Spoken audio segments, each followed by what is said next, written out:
कार्यक्रम में भाग ले रहे कैबिनेट में मेरे सहयोगी अनुराग ठाकुर, सभी राज्यों के यूथ अफेयर्स एवं स्पोर्ट्स मिनिस्टर्स, अन्य महानुभाव, देवी और सज्जनों, मुझे खुशी है कि इस साल देश के स्पोर्ट्स मिनिस्टर्स की ये कॉन्फ्रेंस, ये चिंतन शिविर मणिपुर की धरती पर हो रहा है। नॉर्थ ईस्ट से निकलकर कितने ही खिलाड़ियों ने तिरंगे की शान बढ़ाई है, देश के लिए मेडल जीते हैं। देश की खेल परंपरा को आगे बढ़ाने में पूर्वोत्तर और मणिपुर का महत्वपूर्ण योगदान रहा है। यहां के सगोल कांगजेई, थांगता,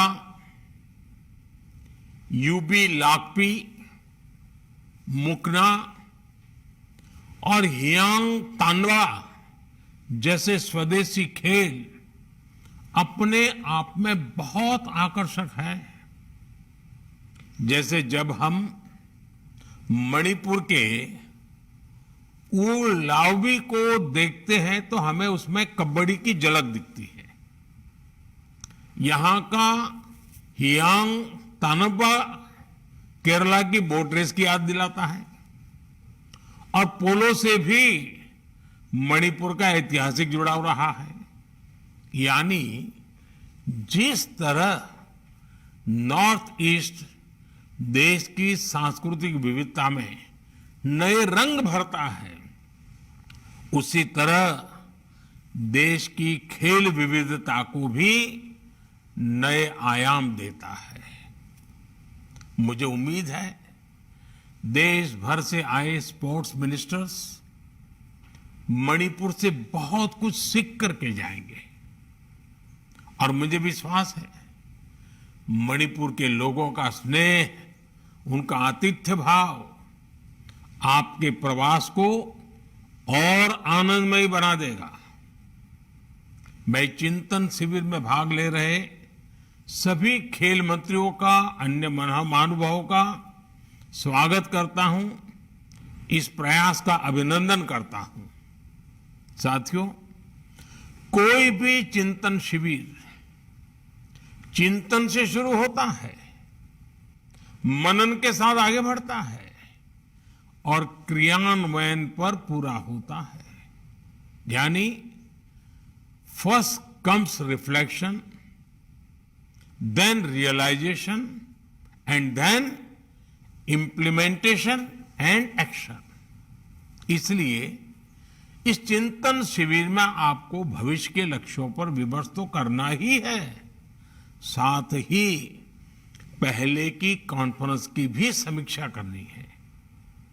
आप सभी को याद होगा इसके पहले जब हम 2022 में केवड़िया में मिले थे तब कई अहम मुद्दों पर चर्चा हुई थी।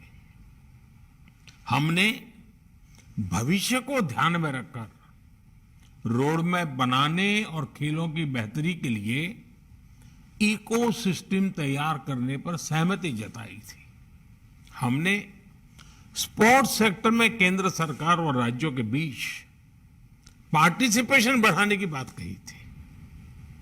अब इम्फाल में आप सभी ये जरूर देखें कि उस दिशा में हम कितना आगे बढ़े हैं। और मैं आपको ये भी कहूंगा कि ये समीक्षा पॉलिसी और प्रोग्राम्स के लेवल पर ही नहीं होनी चाहिए, बल्कि ये समीक्षा इंफ्रास्ट्रक्चर डेवलपमेंट पर भी होनी चाहिए और बीते एक वर्ष की खेल उपलब्धियों पर भी होनी चाहिए। साथियों, ये बात सही है कि पिछले एक वर्ष में भारतीय एथलीट्स और खिलाड़ियों ने कई इंटरनेशनल स्पोर्ट्स इवेंट्स में अभूतपूर्व प्रदर्शन किया है। हमें इन उपलब्धियों को सेलिब्रेट करने के लिए साथ ही ये भी सोचना है कि हम अपने खिलाड़ियों की और ज्यादा से ज्यादा मदद कैसे कर सकते हैं। आने वाले समय में squash world cup, hockey Asian champions trophy, Asian youth and junior weight lifting championship, ऐसे आयोजनों में आपके मंत्रालय और आपके विभागों की तैयारियों की परीक्षा होनी है। ठीक है, खिलाड़ी अपनी तैयारी कर रहे हैं, लेकिन अब स्पोर्ट्स टूर्नामेंट्स को लेकर हमारे मंत्रालयों को भी अलग अप्रोच से काम करना होगा। जैसे फुटबॉल और हॉकी जैसे खेलों में मैन टू मैन मार्किंग होती है, वैसे ही आप सभी को मैच टू मैच मार्किंग करनी होगी। हर टूर्नामेंट के लिए अलग रणनीति बनानी होती है। आपको हर टूर्नामेंट के हिसाब से स्पोर्ट्स इंफ्रास्ट्रक्चर, स्पोर्ट्स ट्रेनिंग, उस पर ज्यादा से ज्यादा फोकस करना पड़ेगा। आपको शॉर्ट टर्म, मीडियम टर्म और लॉन्ग टर्म गोल्स भी तय करने होंगे। साथियों, खेलों की एक विशेषता और होती है। अकेले कोई खिलाड़ी लगातार प्रैक्टिस करके फिटनेस तो प्राप्त कर सकता है, लेकिन बेहतरीन प्रदर्शन के लिए उसका लगातार खेलना भी जरूरी है। इसलिए स्थानीय स्तर पर ज्यादा से ज्यादा कंपटीशन हो, स्पोर्ट्स टूर्नामेंट्स लगातार चलते रहने चाहिए। ये बहुत आवश्यक होता है। इससे खिलाड़ियों को भी बहुत कुछ सीखने को मिलेगा। खेल मंत्री के तौर पर आपको ये सुनिश्चित करना होगा कि किसी भी खेल प्रतिभा की अनदेखी न हो।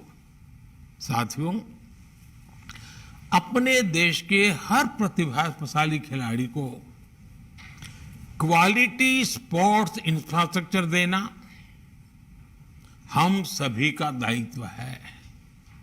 इसके लिए केंद्र सरकार और राज्य सरकार को मिलकर काम करना होगा।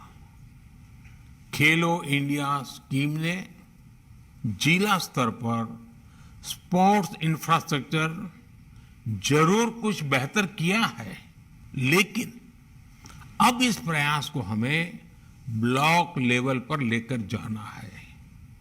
इसमें प्राइवेट सेक्टर समेत सभी स्टेक होल्डर्स की भागीदारी महत्वपूर्ण है। एक विषय नेशनल यूथ फेस्टिवल का भी है। इसे ज्यादा इफेक्टिव बनाने के लिए नए सिरे से सोचा जाना चाहिए। राज्यों में जो इस तरह के कार्यक्रम होते हैं, वो सिर्फ और औपचारिकता ना बने, इसको हमने बहुत बारीकी से देखना चाहिए। जब चौतरफा इस तरह के प्रयास होंगे, तभी भारत एक लीडिंग स्पोर्ट्स कंट्री के तौर पर स्थापित हो जाएगा। साथियों, स्पोर्ट्स को लेकर आज नॉर्थ ईस्ट में जो काम हो रहा है, वो भी आपके लिए एक बड़ी प्रेरणा है।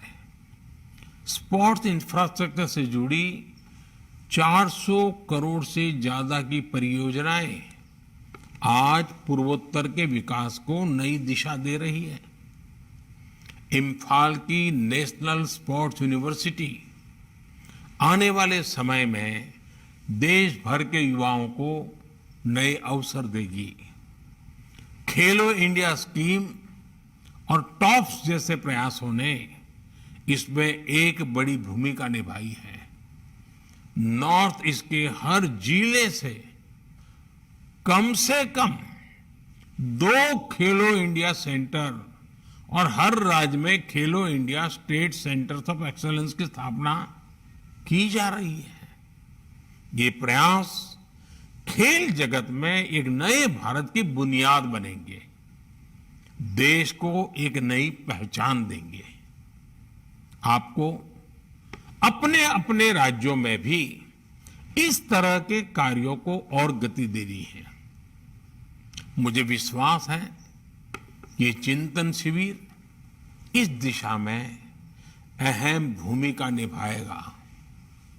इसी विश्वास के साथ आप सभी का बहुत बहुत धन्यवाद और मेरी बहुत बहुत शुभकामनाएं।